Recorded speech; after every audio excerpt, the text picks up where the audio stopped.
Salut tout le monde, bienvenue à Finances fondamentales, le podcast d'éducation financière dans lequel je te synthétise des livres sur les finances personnelles et l'investissement boursier en 5 points clés et où je réponds aussi aux questions des personnes auditrices à l'aide de cas concrets et transparents.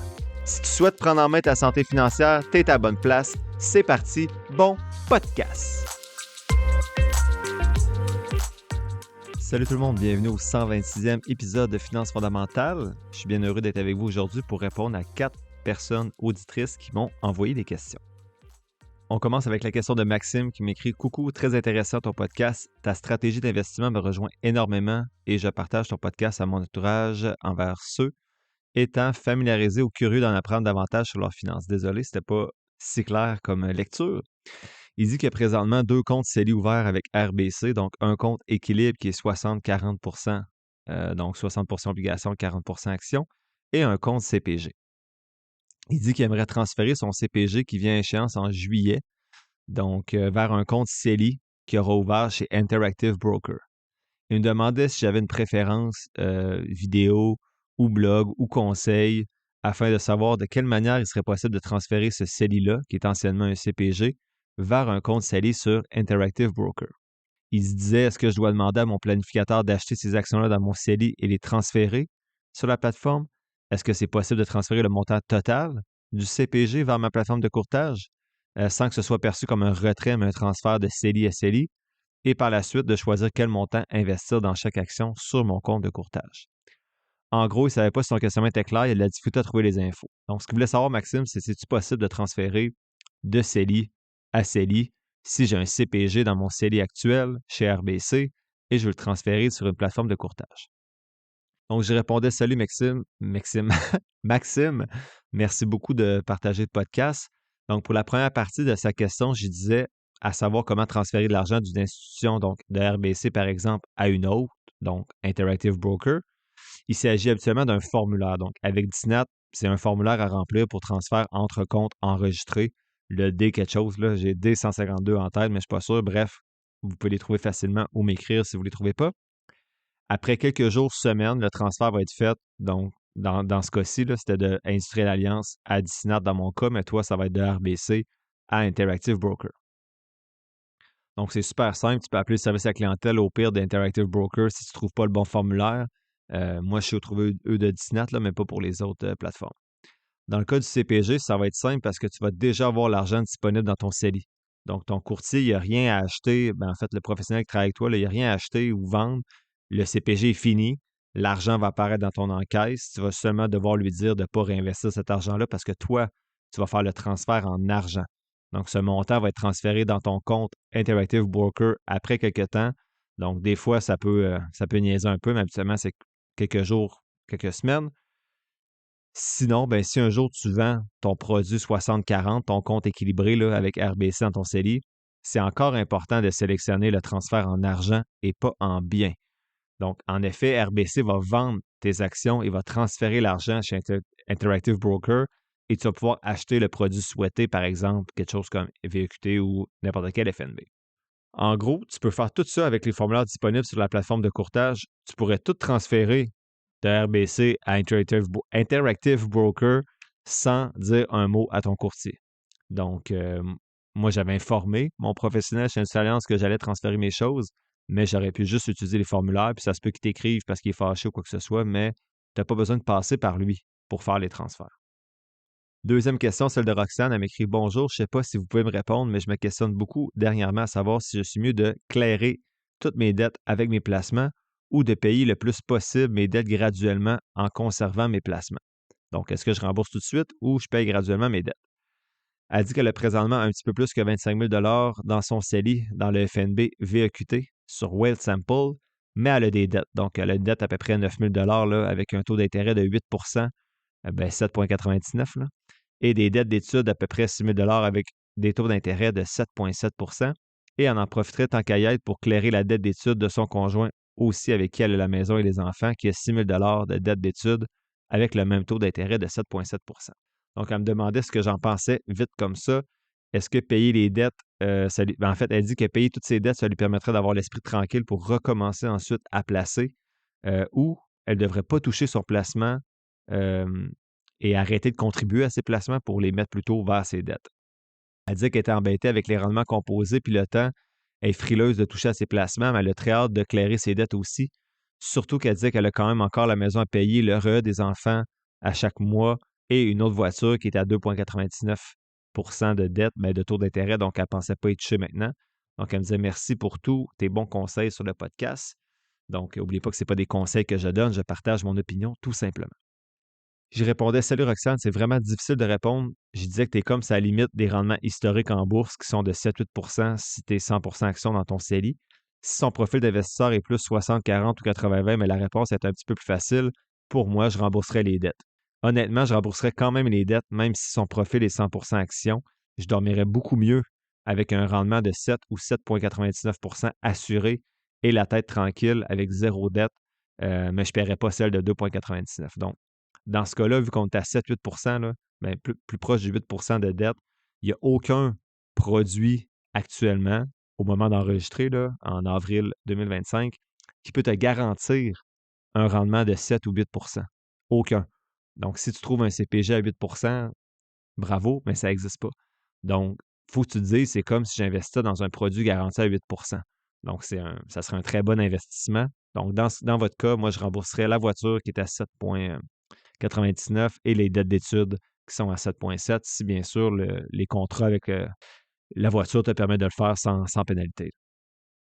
Donc, des fois, je dis aux gens, c'est pas si facile là, quand c'est 5-6 on est un petit peu plus à la limite, mais là, à 8 presque, là, je trouve que la décision est un petit peu plus facile. Je rembourserai mes dettes, mais ça, c'est moi, avec mon profil d'investisseur qui est assez risqué, mais qui n'aime pas du tout les dettes.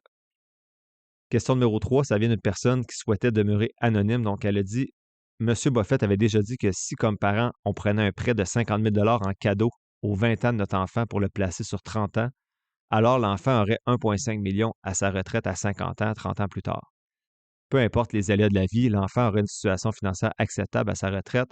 Pour le paiement du prêt de 50 000 qu'on aurait pris pour investir pour notre enfant, il suggérait de faire payer les versements par l'enfant afin qu'il ne gaspille pas tous ses revenus de jeune adulte dans des cochonneries.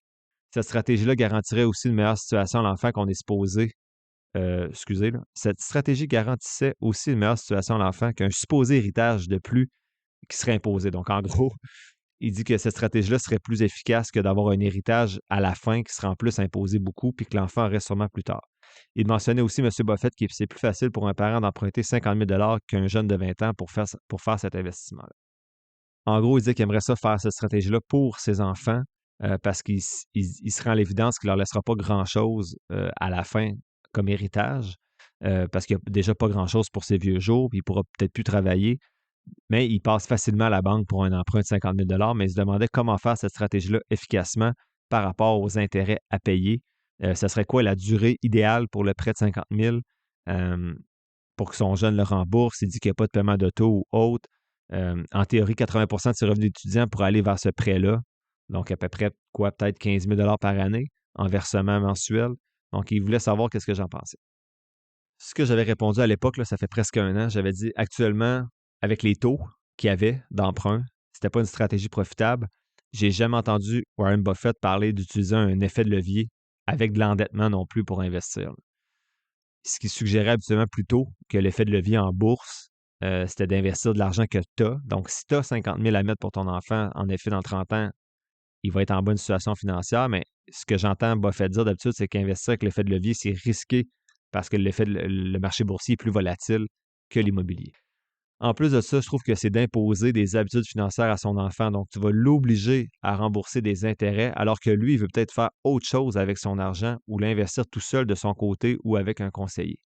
Donc, ce que je préférais faire plutôt, c'est d'éduquer financièrement mon enfant et qu'il fasse ses propres choix ensuite, que ces choix-là soient bons ou mauvais.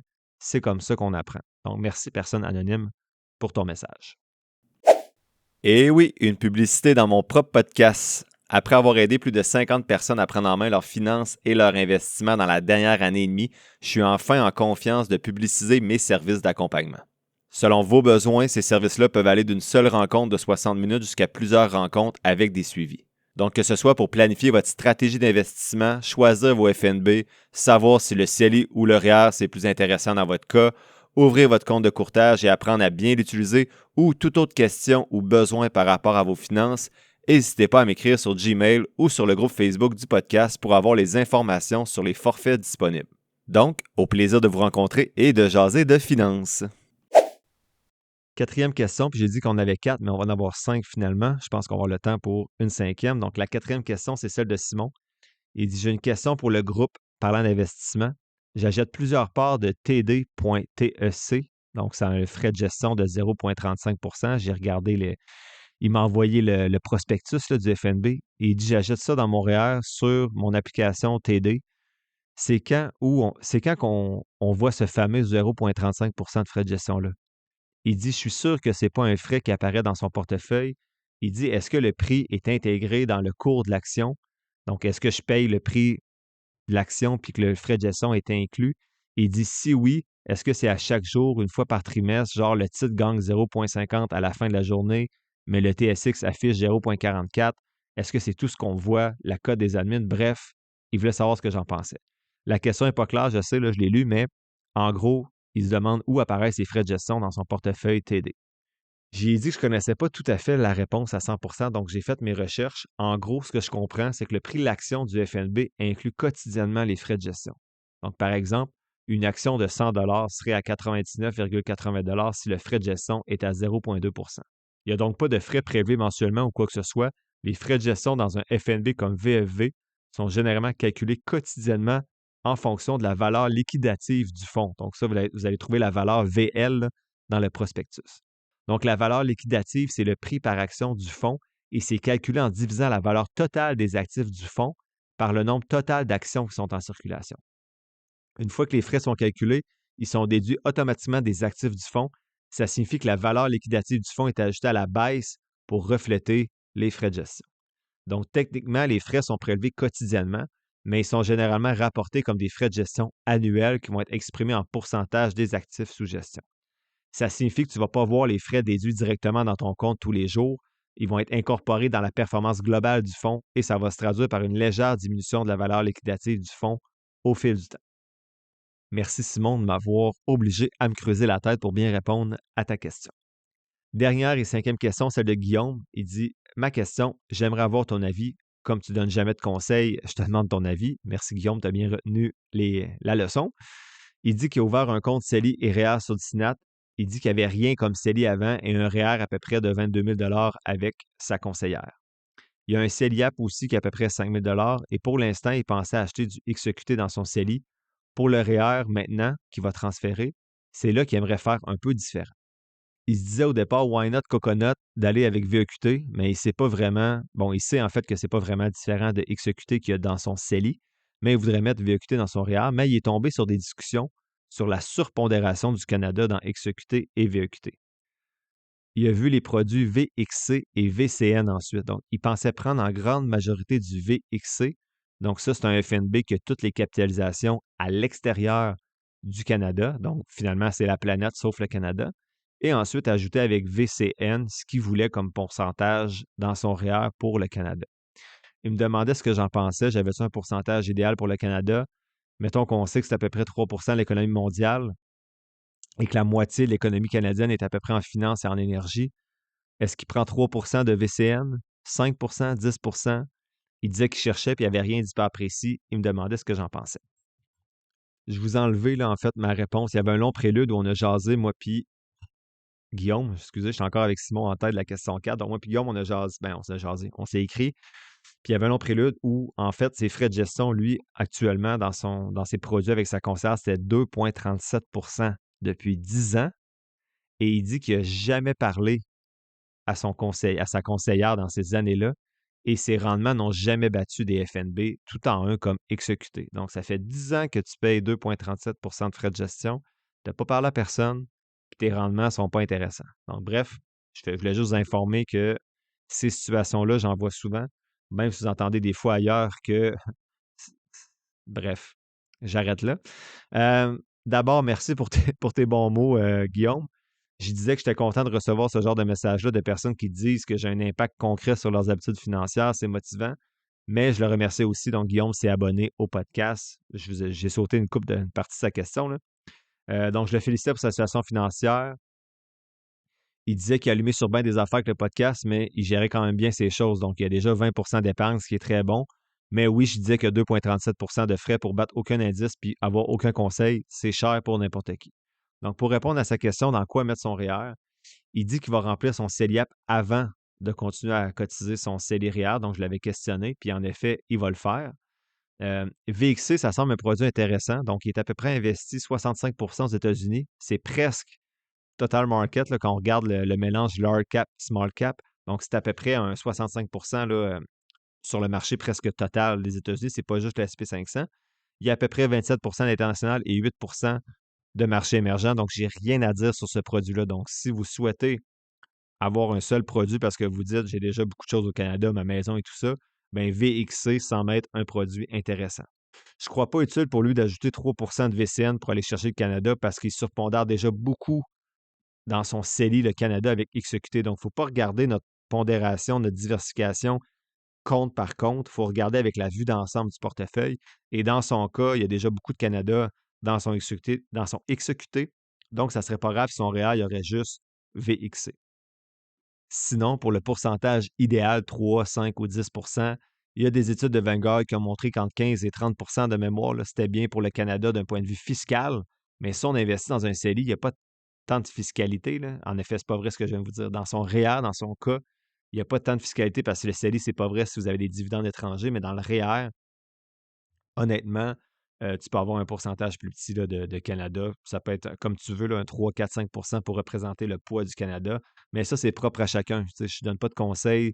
Moi, je pense que je suis autour de 8%. Si je regarde l'ensemble de mon portefeuille, là, excluant mon fonds de pension, je suis à peu près à 8%, je pense, en ce moment de Canada. Puis je suis confortable avec ça, fait que c'est propre à chacun.